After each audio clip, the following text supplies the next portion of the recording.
안녕하세요. 조용히 회사 다니는 사람입니다.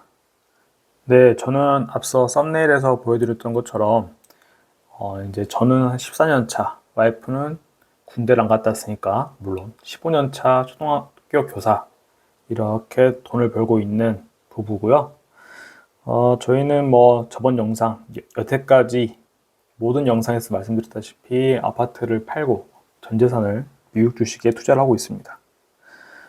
이 이야기를 매주 일주일에 한두 번 영상을 만드는데 똑같은 이야기 계속 반복하고 있고요. 왜 같은 주제를 반복하는가 하면은 제 스스로도 계속 마인드 컨트롤을 위해서 입 밖으로 이게 생각을 머릿속에서만 하는 것보다도 입 밖으로 내뱉고 정리해 놓은 자료들을 제가 만든 자료들을 다시 한번 더 복습하고 이러면서 멘탈을 더 강하게 하는 효과가 있거든요.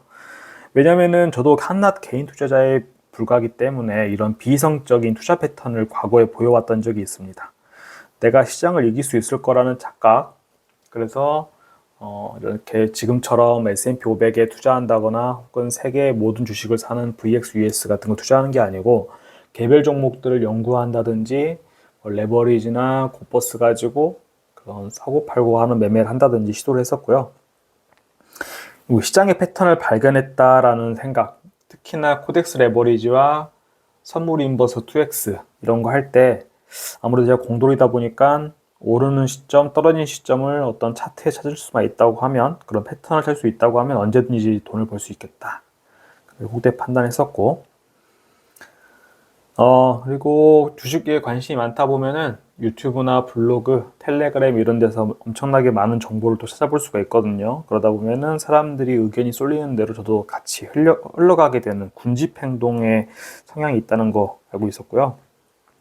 단타를 치다 보면은 보통 이런 패턴이었습니다. 제가 단타 칠 때는 보통 2천만 원 정도 단타를 쳤었는데, 벌 때는 한 10분 만에 한 4, 50만 원을 법니다. 너무 기분이 좋죠. 도파민도 막 나가고. 그렇게 계속 단타를 치다 보면은 어느 순간 꼴기 시작하면은 100만 원, 200만 원 이렇게 옵니다. 그러니까 벌 때는 찔끔 벌고 떨어질 때는 더 이러면 안 되니까는 막 손절 막 쳐버리고 못 버티고 위험을 회피해야 되니까 이런 비이성적인 투자 패턴이 저도 있었고요. 그래서 결국은 이런 식으로 가격이 오르면 사고 내리면 팔게 되는 이런 패턴을 가졌기 때문에 제 스스로도 이렇게 복습을 하면서 멘탈을 다져야 되는 상황이고, 그리고 저는 장기 투자를 하기로 이제 한 4, 5년째 하고 있지만 실제로는 이러한 인간의 본성을 거스르는 어려운 작업입니다.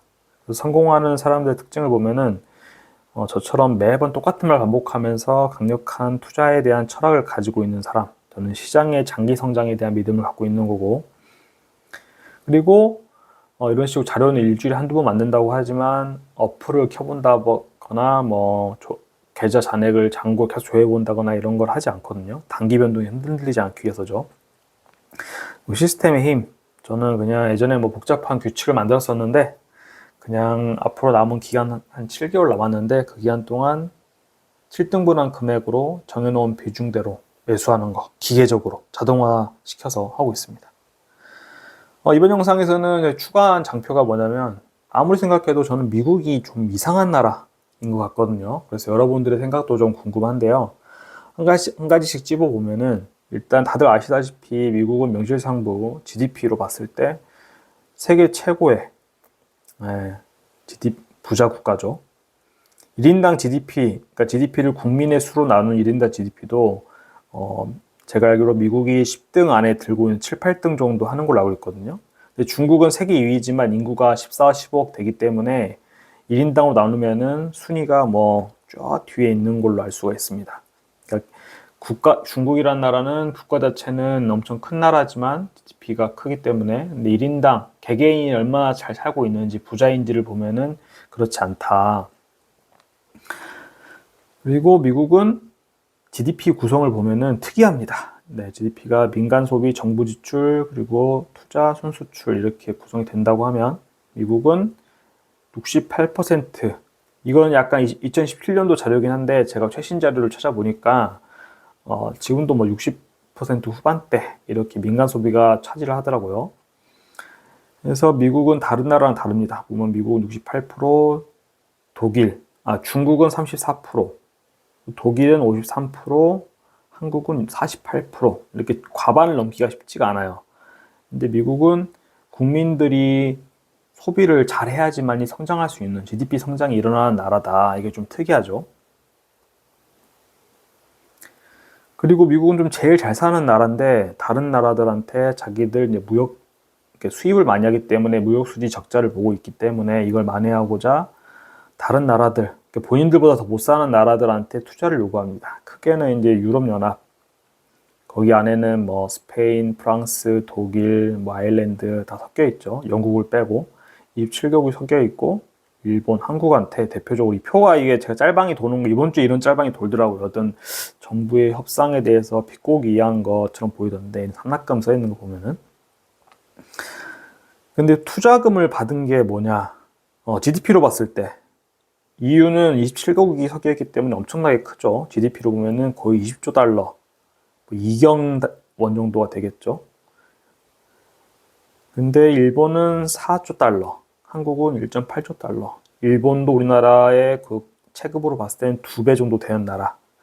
근데 이 미국에 투자하기로 한 돈을 상납금이라고 비꼰 건데, 이렇게 우리나라보다 10배 넘게 큰 이유는 836조 원을 투자하기로 했고, 우리보다 2배 큰 일본은 766조. 일본도 EU에 비하면은 좀 과하게 많이 투자하게 되는 건데, 우리나라는 정말 얻었음밖에 안 나오는데요. 956조 정도를 투자하기로 했습니다. 뭐 이거는 나라 자체를 그냥 미국에 다 갖다 바치겠다는 뭐 그런 말로 보여지는데 GDP 대비 상납금 보면 단순 수치로 봤을 때 37% 된다는 거죠. 그리고 미국은 이제 이런 핑계로 이제 무역 적자를 보고 있어서 하는 건데 무역 적자국인 그 추이를 보면은 우리나라가 2021년도만 해도 14위 정도 미국한테 많이 수출을 해가지고 이익을 내는 나라였는데 점차 순위가 이렇게 올랐죠. 올라가지고 24년도 상반기 기준으로는 일본마저 제치고 미국에서는 6위 정도 이렇게 적자를 보게 하는 나라가 되었습니다. 이 말인즉슨 우리가 미국에다가 제품을 잘 팔고 수출해가지고 돈을 잘 벌고 있었는데 이런 거에 대해서 페널티를 받게 되는 상황이다 보이는 거고요. 더군다나 우리나라는 OECD 주요 국가 중에서 제조업 비중이 거의 뭐 아일랜드 다음으로 2위 정도로 높은 나라입니다. 그러니까 미국의 제조업으로 뭘 만들어 가지고 차를 만들고 반도체를 만들고 해서 미국에다 팔아서 달러를 벌면서 쓰고 있었는데 그런 비중 자체도 세계 OECD 국가 중에서 2위였는데 이거에 대해서 페널티를 강하게 지금 부과받고 있다. 관세 자체도 전 우려가 되는 게 자동차 쪽이죠. 기존에는 FTA 때문에 관세가 아예 없었습니다. 근데 경쟁 국가 뭐 BMW, 벤츠 이런 것이 미국에다 팔 때 2.5% 관세가 있었고 일본도 토요타나 혼다 2.5% 관세가 있었기 때문에 이 말인즉슨 단순 가격 세금 측면에서 봐도 현대나 기아 자동차가 일본이나 유럽보다도 2.5% 싸게 팔 수 있었는데 지금은 아예 동등한 기준에서 15%씩 부과받으면서 팔아야 되기 때문에 아주 불리한 좀 상황이 되었다. 또 미국 이상한 나라인 게 지금 미국을 이렇게 깡패짓거리 하잖아요. 저희한테도 그렇고 다른 나라들한테도 너무 횡포 부리는 것 같은데 미국을 그럼 제껴버리고 남은 국가들끼리 서로 무역하고 수입 수출해가지고 좀 배제하고 좀 우리들끼리 연합을 만들면 어떨까 생각을 하기도 하는데 더 웃긴 거는 EU가 10대 흑자국을 보면은 미국이 단연 1등입니다. 적자국은 중국이에요. 일본도 흑자국은 미국입니다. 단연 1등. 적자국은 중국. 중국의 10대 흑자국은 미국입니다. 근데 적자국을 보면은 또 홍콩도 있죠, 흑자국이. 근데 적자국 보면 대만 이 정도인데 홍콩이 왜 이렇게 큰가 찾아봤더니 중국이 아무래도 홍콩이 이제 중국의 한 지방이라고 해야 될까? 뭐 그렇게 돼 있잖아요. 그래서 중국이 홍콩에다 수출을 해가지고 홍콩에서 우회 수출을 하는 케이스가 많다고 하더라고요. 그래서 홍콩에다가 뭔가 수출을 많이 하는 것처럼 보이지만 홍콩도 중국의 한 지역이라는 걸 보면은 결국에 홍콩을 통해서 우회하는 수출 통로일 뿐이다. 근데 이렇게 사주는 사람들이 있어야 되는데 이렇게 무역 흑자를 보는 국가들, 그러니까 파는 나라들끼리 모여가지고 뭘 할 수 있겠냐는 거죠. 미국이 세계에서 가장 큰 구매자인데 이거 어떻게 포기하냐는 거죠. 그러니까 미국을 빼놓고 EU랑 일본, 뭐 중국 이렇게 거래를 했을 때 우리나라랑 결국에 가장 최고 수혜를 보는 곳은 중국일 겁니다. 중국이 가장 많이 또 수출을 할 거고 뭐 그 외 국가들은 수입을 계속 하게 되겠죠. 수입을 더 많이 하게 되겠죠. 그러면서 수입만 하고 수출을 많이 못하는 나라들, 중국이 또 그렇게 하게 되면은 중국만 부강해지고 나머지 국가는 또 가난해지는 이상한 효과를 또 낳게 될 겁니다. 이런 상황이 가능한 이유는 미국이 해상 패권을 장악하고 있기 때문이죠. 2차 세계대전 이후에 세계 해상 교통로, 그러니까 제가 알기로 세계 무역이 일어나는 곳이 항공, 뭐 해상 운송 이런 게 있을 수 있는데 해상 운송이 90% 비중을 차지한다고 하고 미국이 세계 해상 교통로를 지켜주니까 세계 경찰 역할을 한다고 하죠. 국제 무역 안정을 보장했으니까 서로 모든 국가들이 맘 놓고 편하게 무역을 할 수 있었던 겁니다. 그리고 미국 입장에서도 안정적인 해상로로 전 세계로부터 원자재와 제품을 안정적으로 조달하고 제조업과 산업 성장이 가능해졌다. 이렇게 빠르게 경제 성장을 시킬 수 있었고 GDP 1위를 공고할 수 있었다. 그 달러가 기축통화죠. 이렇게 될 수 있는 게 해상 패권, 군사력, 경제력이 뒷받침되어 가지고 가능했던 것이다. 그리고 소비 중심 국가로 이제 이어지게 되는 구조를 보면은 달러가 기축통화고 다른 나라들은 이 달러를 보유하고 싶겠죠. 미국의 상품을 수출해서 달러를 받아가야 됩니다.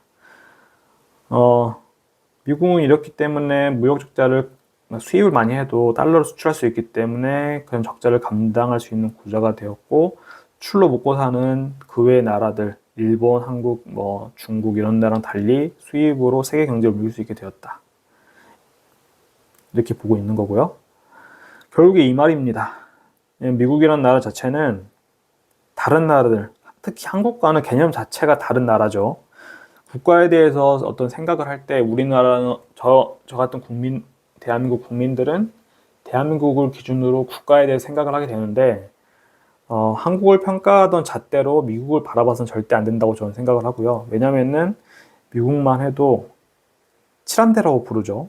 이런 항공모함들, 항모 전단을 꾸려가지고 세계를 호령하고 있습니다. 이 군사력이 매우 세계에서 압도적인 수준이고 최근에 이란에다가 벙커버스터, B2 폭격기로 쐈었죠. 그리고 상대방 레이드 잡히지 않는 F-22 랩터 같은 전투기도 보유하고 있는 국가이기 때문에 군사력이 아예 넘사벽이기 때문에 지금처럼 패권의 군사력, 경제력, 패권의 그 위상을 공고히 할 수 있는 나라라고 생각이 되어집니다.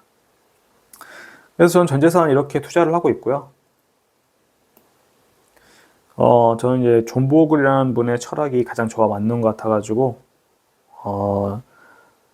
미국 S&P 500과 그리고 미국을 제외한 나머지 국가들의 우량 기업들에 투자하는 VXUS 일부 채권으로 보유하는 포트폴리오 갖고 있습니다. 저는 이제 몇 번 말씀드렸는데 자녀가 없고 주거 제약이 낮습니다. 아파트 보유에 대한 욕심도 좀 떨어지고요. 그리고 아내나 저나 이사 다니는 것에 상당히 거의 한지 오래 살았던 게 최대 4년 이 정도고 계속 이사를 다니면서 살았던 삶이라 옮겨 다니는 게 크게 부담이 없다. 나중에 은퇴하면은 지방에 살거나 해외에 좀 살고 싶은 생각이 있다. 아무래도 직업이 나름대로는 안정적인 편이다. 전문직까지는 아니지만 투자 경험을 충분히 보유하고 있어가지고 이런 식으로 투자하는 거에 대해서도 별다른 부담이 없다. 저는 이런 식으로 원화 가치의 실질적 하락, 달러를 그렇게 푼다고 하는데 원화를 보면은 더 많이 풉니다. 달러보다. 그래서 원화의 가치가 더 떨어지는 현상을 저는 좀 보고 있고요. 아파트만 믿고 은퇴하는 거에 대해서는 오히려 더 위험하다 생각하는 사람입니다. 이것도 다 그걸 뒷받침하는 내용들이고요. 그리고 제가 이거는 KB부동산에서 자료를 가져왔을 때 VO만 그러니까 S&P 500에만 꾸준히 투자를 해도 달러 가치 환산 기준으로 봤을 때 우리나라에서 가장 좋다는 아파트 압구정 신현대 서초 레미안 퍼스티지, 여의도 시범, 과천주공 8단지. 보시면은 시기에 따라서 약간 다르긴 한데 성장률로만 봤을 때 그 아파트들을 압도하거나, 이게 가장 지금 횡보하다가 오르기 직전 시점을 기점으로 해서 비교를 해서 그렇지, 대부분의 기관에서 S&P 500이 이 아파트를 갖고 있는 것보다 더 높은 자산 성장률을 보여줬다 말씀을 드리고요. 그리고 우리는 초고령화 사회이기 때문에 지금 저보다 윗세대, 10년, 20년 윗세대들은 지금까지 갖고 있었던 아파트 자산을 현금화해가지고 노후자금 마련하려고 할 텐데, 그 숫자가 지금 저보다 어린 세대들, 20대, 10대보다 많기 때문에 앞으로 여의치 않을까, 뭐 그런 생각을 좀 하고 있습니다. 그리고 중국의 성장으로 중국을 통해서 수출해가지고 돈을 벌던 시기도 이제 좀 저물어 가고 있는 거 아닌가 생각을 하고요. 앞서 말씀드렸다시피 한국 기업들, 한국의 대기업, 삼성, SK, LG, 현대, 기아차 이런 데가 지금 미국에다가 이렇게 투자를 하고 있죠. 한국에 투자해야 될 것들을. 그리고 미국 자체는 노동자에게는 좀 가혹하죠. 막 자를 수도 있고 사람을. 하지만 투자자들에게는 기업 효율성을 극대화한다는 측면에서 기회를 주는 땅이다 보고 있고, 한국의 노란봉투법도 좀 지켜봐야겠지만 한국이 기업하기 좀 어렵게 만든 환경이 아닐까 생각하고 있습니다. 한국은 수출로 먹고 사는 나라라는 거 절대 잊지 말아야겠죠. 내수 중심으로 뭘 해보겠다라고 할 수 있는 나라가 아닙니다. 뭐 기름 한 방울 나지 않고, 그렇기 때문에 인건비도 이제 많이 비싸졌죠. 그래서 수출을 통해서 계속 외화를 벌어들여야지만이 지금까지 우리가 누려왔던 것만큼 누릴 수 있을 것이다 생각을 하고 있고요. 그래서 저는 어떤 포트폴리오냐, 지금 현재는 이렇게 지금 운영되고 있습니다. 지금 원래는 S&P 500 거의 100% 투자하고 있었기 때문에 조금씩 변해가고 있는데, VXUS와 BND를 좀 포함을 했고, 여기 표시는 안 했는데 비트코인도 일부 좀 가지고 있을 겁니다. 그래서 최종적으로 VO, S&P 500 쪽에 속하는 VO와 타이거 미국 S&P 500, 이거는 56%좀 될 거고, VXUS는 24%, 채권은 20% 정도 가지게 될 겁니다. 여기 보시면은 VO야 뭐 미국에 상장된 회사들인데, VXUS는 생소하신 분들이 있을 것 같아요. 이게 혹자들 제 채널에서 댓글로 남겨주시는 분들이 있는데, 미국이 2000년대 초반처럼 횡보하거나 성장하지 못하는 잃어버린 10년이 있을 수 있는데 그때 어떻게 할 거냐, 미국 주식에 너무 올인하는 거 아니냐라는 의견이 있었고, 저도 그 사실 물론 알고 있죠. 그래서 3펀드 포트폴리오라고 하는 거를 따와서 쓰고 있는 건데, 미국을 배제하고 나머지 국가들의 정말 좋은 기업들, 예를 들어서 TSMC, 그리고 텐센트, SAP, ASML, 알리바바, 삼성전자, 네슬레 이런 데다가 투자하는 ETF도 20% 정도, 24% 가지고 있다 보시면 되고요. 그리고 미국의 채권을 안전자산이라고, 서울의 부동산보다도 훨씬 안전자산으로 보는 게 미국의 국채 같은 거잖아요. 그래서 국채를 포함하는 BND도 투자하고 있다 보시면 되겠습니다. 투자 현황을 보면은 저는 지금 목표를 이렇게 세워놨고, 생활비를 내가 주식으로 1년 동안 번 돈으로 마련할 수 있느냐 봤을 때 42% 정도 달성을 했습니다. 지금 올해는 달러 환율 때문에 작년이 워낙 높았잖아요. 계엄 터지고 막 이래가지고 1% 정도밖에 수익을 못 보고 있지만, 아무튼 이렇다. 유튜브를 하는 이유는 경제 자유 달성을 기록하는 것도 있고, 계속 반복해서 똑같은 이야기 하는 거, 그리고 돈은 바닷물과 같기 때문에 마실수록 목마를 것이다. 너무 돈돈거리면서 근데 매몰되지 말자, 스스로 또 되새기기 위해서 만들고 있다 보시면 되겠습니다. 네, 그럼 오늘 영상도 여기까지 봐주셔서 정말 감사합니다.